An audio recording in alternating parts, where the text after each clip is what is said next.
कहते हैं किसी के दुनिया से जाने के बाद वक्त के साथ सब कुछ सेटल हो जाता है, यादें भी धुंधली हो जाती हैं और बातें भी। मगर सुशांत सिंह राजपूत एक ऐसा नाम है जो कि 3 साल से ज्यादा वक्त पहले जा चुके हैं, मगर ना तो उनका जिक्र खत्म हुआ और ना ही उनसे जुड़ी खबरें।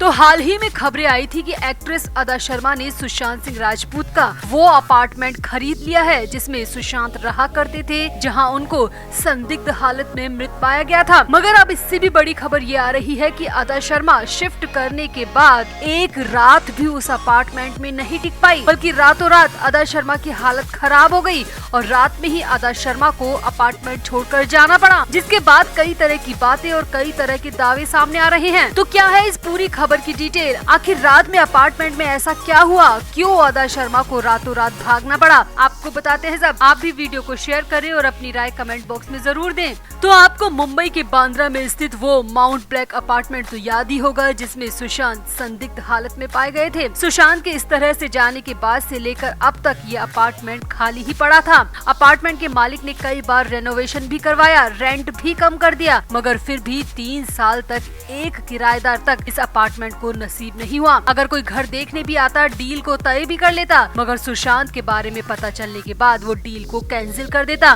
क्योंकि कोई भी ऐसे घर में नहीं रहना चाहता जहां किसी की संदिग्ध मौत हुई हो। यहाँ तक कि किसी ने तो अपार्टमेंट में भूत प्रेत का साया होने और अजीब आवाज आने की बातें तक कही। हालांकि इन सब बातों से परे द केरला स्टोरी एक्ट्रेस अदा शर्मा ने हिम्मत दिखाई और सुशांत सिंह राजपूत के 3 साल से खाली पड़े अपार्टमेंट को खरीद लिया, जो कि मीडिया में एक बहुत बड़ी खबर के रूप में सामने आया कि अदा शर्मा ने 15 करोड़ की कीमत में ये शानदार डुप्लेक्स खरीदा, जिसका नजारा और व्यू बेहद खूबसूरत है। और फिर इसमें अदा शर्मा ने काफी महंगा इंटीरियर भी करवाया और फिर अदा शर्मा ने 2 सितंबर की दोपहर में उस अपार्टमेंट में शिफ्ट भी कर लिया। यानी अदा शर्मा अपना सामान लेकर नए घर में रहने के लिए चली गयी। खबरों के मुताबिक अदा शर्मा ने 2 सितम्बर को दोपहर में शिफ्ट किया और 2 सितम्बर की ही आधी रात को वापस अपने पुराने घर में लौट आई। जी हाँ, ये बड़ी खबर आ रही है कि अदा शर्मा उस अपार्टमेंट में 12 घंटे भी नहीं टिक पाई। अब जैसे ही ये खबर आई तो कई तरह के दावे भी सामने आ गए। किसी का कहना है कि जरूर अदा शर्मा को कोई साया दिखा होगा,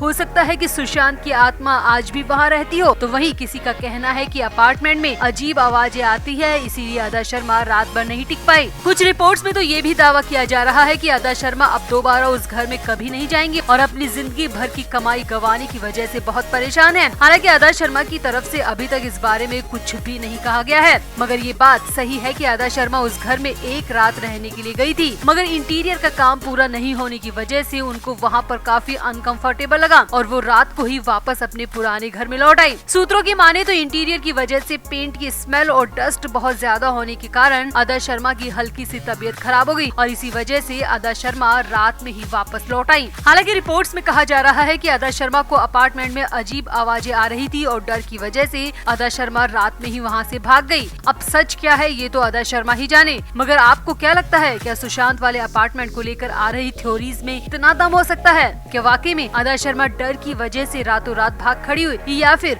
तबीयत खराब होने की वजह से रात में वापस आना पड़ा? आपको क्या लगता है? आप भी अपनी राय कमेंट बॉक्स में जरूर दें और वीडियो को भी शेयर करें।